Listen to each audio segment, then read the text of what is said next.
السلام علیکم ورحمۃ اللہ وبرکاتہ۔ آ چکا ہوں میں آپ لوگوں کا اگلا چیپٹر لے کر، جس کا نام تھا بھابھی جان۔ ہم نے اس سے پہلے جو ہم نے کل کلاس لیا تھا، اس میں ہم نے سہیل عظیم آبادی کے بارے میں پورا ڈیٹیل بتایا کہ وہ کیا تھے، کہاں سے پڑھے، کیسے انہوں نے تعلیم حاصل کی، کس خاندان سے تعلق رکھتے تھے، کب پیدا ہوئے، کہاں پیدا ہوئے، انہوں نے کون کون سی کتابیں لکھی، پورا کا پورا نچوڑ ہم نے سہیل عظیم آبادی کے بارے میں آپ کو دے دیا۔ آج ہم اس کا چیپٹر بھابھی جان کے بارے میں بات کرنے والے ہیں۔ اگر آپ بھی 2027 میں ایگزام دینے والے ہیں تو یہ ویڈیو آپ کے لیے بہت ہی زیادہ ضروری ہے۔ آپ یہ نہیں سمجھیے کہ میرا کنٹینٹ تھوڑا سا بیکار رہتا ہے، کوالٹی میری کم رہتی ہے، لیکن جو میری انفارمیشن ہے وہ آپ کو بہت ہی زیادہ کام آنے والی ہے۔ اگر آپ اس ویڈیو کو صرف سن لیتے ہیں، پورا دیکھ لیتے ہیں، تو میں یہ گارنٹی لیتا ہوں کہ آپ کو اس چیپٹر میں کوئی بھی کنفیوژن رہے گا ہی نہیں۔ تو چلیے ہم اپنی ویڈیو کو شروع کرتے ہیں۔ آپ کو میں بتا دوں کہ آج جو میں یہ چیپٹر پڑھاؤں گا، اس کا پوری بات میں آپ کو بتاؤں گا، اس چیپٹر میں کیا ہوا، کیسے ہوا، اور بہت آسان الفاظ میں بتاؤں گا جو آپ کو منٹوں میں سمجھ میں آ جائے گا۔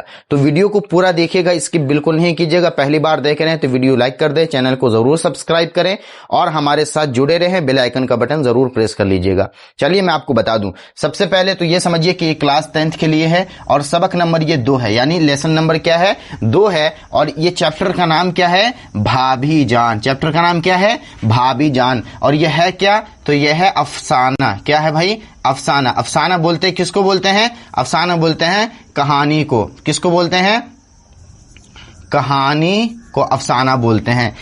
کوئی بھی جو کہانی ہوتی ہے اس کو اردو میں کیا بولتے ہیں، افسانہ بولتے ہیں۔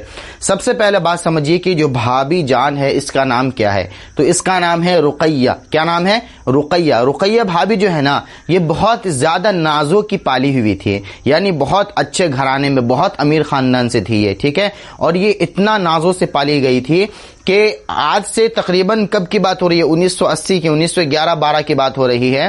تو اس ٹائم یہ کیا کرتی تھی کہ اپنے اوپر ہزاروں روپیہ خرچ کر دیتی تھی، سینکڑوں روپیہ خرچ کر دیتی تھی اپنے اوپر، صرف میک اپ کا یا جو بھی ضرورت ہو وہ اس کے لیے خرچ کر دیا کرتی تھی۔ لیکن جب بھائی جان سے بھابھی جان کا بھائی جان سے جب شادی ہوا، بھائی جان کا نام نہیں لیا گیا ہے، تو آپ کو ٹینشن لینے کی ضرورت نہیں ہے۔ بھابھی جان جو ہے، یہ رقیہ جو بھابھی ہے، رقیہ بھابھی، یہ بہت زیادہ نازوں کی پالی ہوئی تھی اور یہ بہت بڑے خاندان سے تھی، ٹھیک ہے۔ جب ان کی شادی بھائی جان سے ہوتی ہے تو لوگ سمجھتے ہیں کہ یہ شادی زیادہ دن یہ ٹک نہیں سکتی ہے۔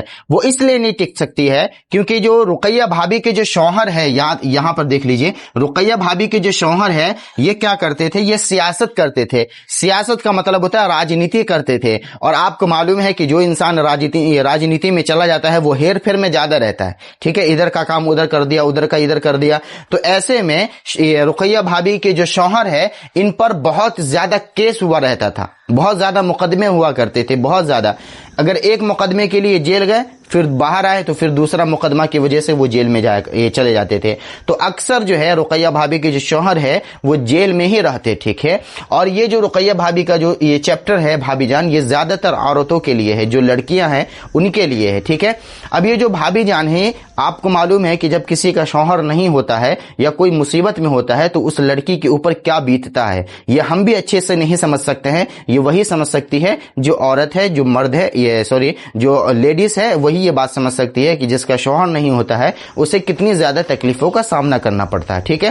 لیکن رقیہ بھابھی نے یہ ٹھان لیا تھا کہ میری زندگی تباہ نہیں ہوگی، میں اپنے بچوں کی زندگی تباہ نہیں کروں گی۔ یہ پہلے سے ایم اے کر چکی تھی، پہلے سے کیا کی تھی، بی اے کر چکی تھی، انہوں نے ترنت ہی ایم اے کر لیا، ڈگری کر لیا، بی اے کی ڈگری حاصل تو پہلے ہی سے تھی۔ اب انہوں نے ایم اے کیا اور ایک کالج میں کیا ہوئی، لیکچرر بن گئی، انگلش کے لیکچرر بن گئی، اور وہاں انہوں نے جوائن کر لیا۔ وہاں سے ان کو کتنا تنخواہ ملتا تھا، 400 روپے ملتا تھا۔ کتنا تنخواہ ملتا تھا آپ کو کوشچن میں پوچھا جائے گا، تو ان کو کالج سے کتنا پیسہ ملتا تھا، 400 روپے ملتا تھا۔ اور ایک لڑکی کو یہ گھر میں پڑھاتی تھی، کسی کے گھر میں ہوم ٹیوشن پڑھاتی تھی، تو ان کے لیے اس کو 50 روپے ملتے تھے۔ اب ٹوٹل ان کا خرچ کتنا تھا، بہت زیادہ، لیکن کل آمدنی کتنی تھی، 450 روپے۔ ابھی سے کافی ٹائم پہلے کی بات ہو رہی ہے، کتنا ان کو پیسہ ملتا تھا، 450 روپے۔ اب ان 450 میں سے یہ اپنا گھر چلاتی تھی، ٹھیک ہے، اور باہر جو ان کے پاس ایک خادم بھی تھا ان کو یہ تنخواہ دیتی تھی.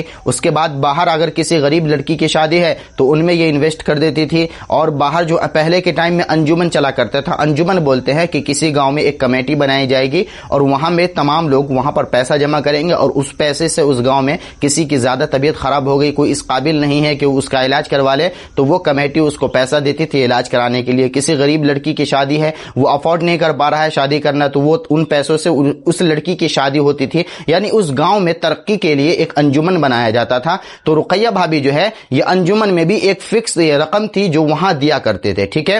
اس کے بعد جو غریب لڑکیاں تھیں ان کی شادی میں بھی یہ انویسٹ کرتی تھی، ٹھیک ہے. یعنی ان کی وجہ سے سینکڑوں بچے تعلیم بھی پا رہے تھے. انہی بچوں میں سے ایک کا نام ہے شمی. نام کیا ہے یہاں پر دیکھیے گا، یہ شمی نام ہے. ابھی اختر کے بارے میں نہیں بتایا ہوں.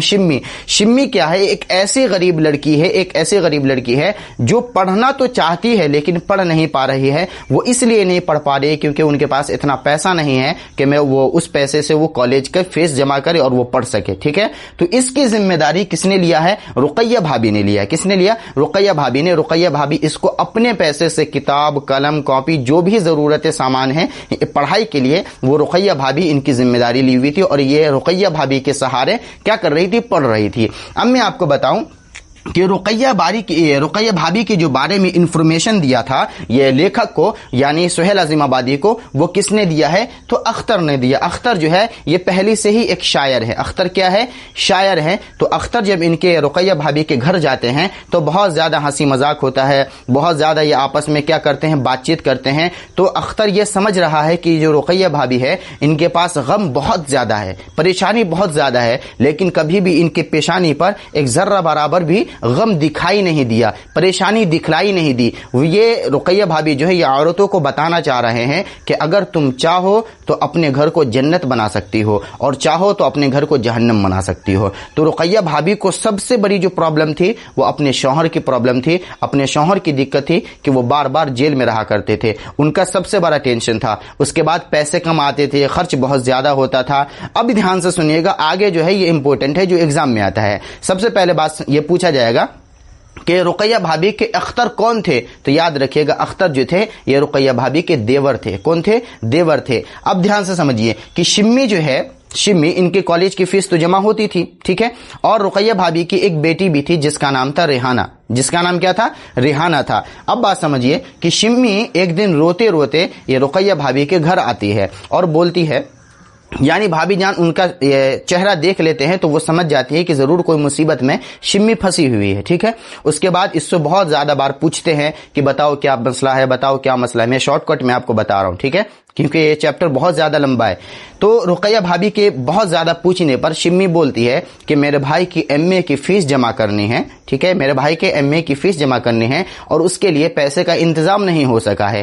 اب شمی اس لیے نہیں بتا رہی تھی کیونکہ پہلے ہی شمی کی سارا جو خرچ ہے ان کے پڑھائی لکھائی کا ٹوٹل خرچ رقیہ بھابی اٹھاتی تھی. لیکن شمی پیسہ مانگنے نہیں آئی تھی، شمی بس اپنے دل کا بوجھ ہلکا کرنے کے لیے رقیہ بھابی کے پاس آتی ہے. لیکن رقیہ بھابی جو ہے وہ تو دل کی دلیر ہے، وہ تو خرچ کرنے میں پیچھے ہٹتی نہیں ہے، وہ تو صرف خرچ ہی کرنا چاہتی ہے اور لوگوں کی مدد ہی کرنا چاہتی ہے. اللہ نے ان کا پتہ نہیں کتنا بڑا جگرا عطا کیا ہے.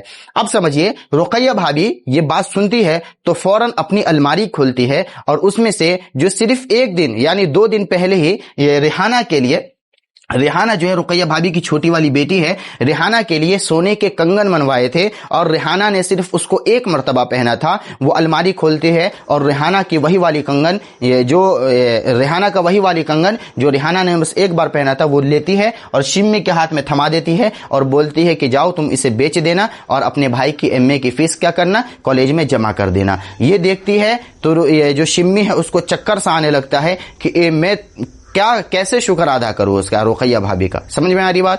اس کے بعد کیا ہوتا ہے؟ شمی چلی جاتی ہے.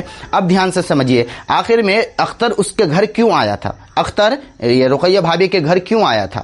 اگر میں آپ کے گھر آؤں گا تو ہو سکتا ہے ملنے کے سلسلے میں آؤں یا کوئی کام ہو یا کوئی ایسا مسئلہ ہو, کچھ نہ کچھ تو کام ہوگا نا جس کی وجہ سے میں آپ کے گھر آؤں گا. تو رقیہ بھابھی کے گھر جو اختر آئے ہوئے تھے, یعنی اس کے جو دیور آئے ہوئے تھے, یہ ایک شادی کے مشورے کے سلسلے میں آئے تھے. یعنی اختر جس لڑکی سے شادی کرنا چاہتا تھا اس کا نام تھا جمیلہ. یاد رکھیے گا, اختر جس لڑکی سے شادی کرنا چاہتا تھا اس کا نام کیا تھا؟ جمیلہ اس کا نام تھا. اور دھیان سے سنیے ایک بات کہ جمیلہ جو ہے جس لڑکی سے مطلب اختر سے جو شادی کرنے والی تھی, تو اختر کے گھر والے بالکل نہیں چاہتے تھے کہ جمیلہ سے اس لڑکی کی شادی ہو. تو اسی کے مشورے کے سلسلے میں کہاں آئے ہوئے تھے؟ یہ رقیہ بھابھی کے گھر آئے ہوئے تھے. لیکن اتنی مشقت دیکھ کر اختر نے یہ پوچھنا گوارا نہیں کیا کہ میں اگر یہ بتاؤں گا تو ایک اور ٹینشن رقیہ بھابھی کو ہو جائے گا. تو بغیر بتائے کیا کیا اختر نے یہ سوچ لیا کہ میں بغیر کوئی بتائے ہوئے, بغیر کوئی مشورہ کیے ہوئے میں دوبارہ ریٹرن چلا جاؤں گا. ٹھیک ہے, اب دھیان سے سمجھیے آگے کہ رقیہ بھابھی کے جو شوہر ہے ان کو تو بار بار جیل میں رہنا پڑتا تھا. ٹھیک ہے, تو رقیہ بھابھی ان کو لے کر بہت زیادہ سوچتی رہتی تھی, بہت زیادہ روتی رہتی تھی. ایک دن کیا ہوا کہ رقیہ بھابھی بیٹھے ہوئے تھے, اختر بھی سامنے بیٹھا ہوا تھا, اور رقیہ بھابھی کا جو سنگار میز تھا جس پر وہ سنگار کا سامان تھا, میک اپ کا سامان تھا, اس پر یہ رقیہ بھابھی کی شوہر کی ایک چھوٹی سی رنگین فوٹو تھی. ان کو دیکھ کر بہت زیادہ رو رہے تھے, بہت زیادہ رو رہی تھی, آنسو بہ رہے تھے. تو اختر نے بولا کہ رونے سے کیا مسئلہ, کوئی حل نہیں ہوگا. تو رقیہ بھابھی فوراً اٹھ کر کھڑی ہوئی اور بولی تم ٹھیک کہتے ہو, رونے سے کوئی مسئلہ حل نہیں ہوگا, اور گئی ایک دم فریش ہو کر آ گئی. ٹھیک ہے, اس کے بعد یہ کہاں جا رہی ہے, کہاں جا رہی ہے؟ شمی نے جو آئی ہوئی تھی کنگن مانگنے کے لیے, تو شمی ان کے لیے یعنی رقیہ بھابھی کے لیے کیا سویٹر بن کے لائے تھے. سویٹر سمجھتے ہو, جو سویٹر جو گرمی میں ٹھنڈی میں پہنا جاتا ہے, سویٹر, موزہ, یہ سب لائی تھی. کس لیے لائی تھی؟ کہ جو رقیہ بھابھی کے گھر میں ایک خادم تھا, کام کرتا تھا نا, ان کا انتقال ہو گیا تھا, اور اس کی جو بیوی تھی وہ ہاسپٹل میں تھی, وہ پریگننٹ تھی. ٹھیک ہے, اس کے بچے ہوئے تھے, تو وہ اسی کے لیے دودھ کی بوتل روزانہ 2 کلومیٹر دور چل کر یہ اس لڑکی کے بچے کے لیے یہ دودھ, ان کے لیے موزے, ان کے لیے جو بھی ضرورت سامان ہے وہ پہنچاتی تھی, کیونکہ ٹھنڈی کا یہ شروعات ہو چکی تھی. ٹھیک ہے, تو ان کے لیے پہنچاتی تھی. تو اختر دیکھ کر پریشان تھا کہ گھر کی ذمہ داری اتنی ہے, کالج کی ذمہ داری اتنی ہے, لیکن پھر بھی یہ کتنی بزی رہتی ہیں, کتنا کام کرتی ہے, کبھی تھکتی نہیں ہے. یہ اس لڑکیوں کے لیے ایک میسج ہے جو تھوڑا سا کام کرنے کے بعد پریشان ہو جاتی ہیں, اپنے ماں باپ کو پریشان کر دیتی ہیں. تو میری بہنوں, یہ آپ ہی کے لیے چیپٹر ہے کہ دیکھو ایک لڑکی ہے, وہ بھی آپ کی طرح مڈل کلاس کی نہیں ہے, بہت اونچے خاندان کی ہے. اور ایک بات مزے کی اور ہے کہ اتنے اونچے خاندان, اتنے اونچے لیول ہونے کے باوجود بھی رقیہ بھابھی کے جو مائکہ ہے وہاں پر ایک خبر نہیں گئی کہ کوئی ایسی بات ہو رہی ہو جو یہاں پر مطلب اس کے سسرال میں ہو رہا. تو یہاں پر ان بچوں کے لیے بھی یہ سیکھ ہے کہ اگر آپ بھی اپنے سسرال جاتے ہیں تو ایسا کام کریے کہ آپ کے مائکے والے کو یہ بات خبر تک نہ ہو کہ ہم کیا کر رہے ہیں اور کیسے. ہمیشہ خوشحال رہیے, ہمیشہ. چاہے انسان تو جنگل میں بھی اپنے جینے کی راہ تلاش کر سکتا ہے, لیکن پریشانی میں انسان کیا ہوتا ہے, ادھر ادھر بھاگنا شروع کر دیتا ہے, پریشان ہو جاتا ہے. لیکن آپ اگر ٹھنڈے دماغ سے سوچیں گے تو بہت جلدی کیا ہوگا, اس کا مسئلہ حل ہو جائے گا. اب یہاں پر سمجھیے کہ شمی کا جو بھائی ہے اس کو کیا کرنا تھا, ایم اے کی فیس جمع کرنی تھی. اب اس ایم اے کی فیس جمع کرنے کے لیے کیا ہوا تھا, تو ریحانہ کے سونے کی جو چوڑیاں ہیں وہ بیچنا پڑا تھا. تو یہاں پر جتنے بھی نام ہیں یہ سب اس چیپٹر کے اندر ہے, اور جو کہ بہت زیادہ امپورٹنٹ ہے. تو سب کے بارے میں نے بتا دیا. تو آپ کو اب جو کوشچن کا یہ آنسر حل کرنا ہے وہ آپ کو میں کل اس کا یہ پریکٹس کرواؤں گا. تو پورا چیپٹر میں نے آپ کو بتا دیا کہ اس میں کیا تھا, کس کا کیا رول تھا, یہ کس کا نام کیا تھا, اور ساری کی جو چیزیں ہیں جو بھی ضروری تھا میں نے اس میں بتا دیا ہے. تو امید کرتے ہیں کہ ویڈیو اچھا لگا ہوگا. تو برائے مہربانی ویڈیو کو لائک کر دیں, چینل کو ضرور سبسکرائب کریں, اور بیل آئیکن کا بٹن ضرور دبا رہے, کیونکہ ویڈیو بنانے میں بہت زیادہ محنت لگتی ہے. تو اپنے اس محنت کا مجھے ثبوت ضرور دیں. ابھی تک کے لیے بس اتنا ہی. السلام علیکم ورحمۃ اللہ وبرکاتہ.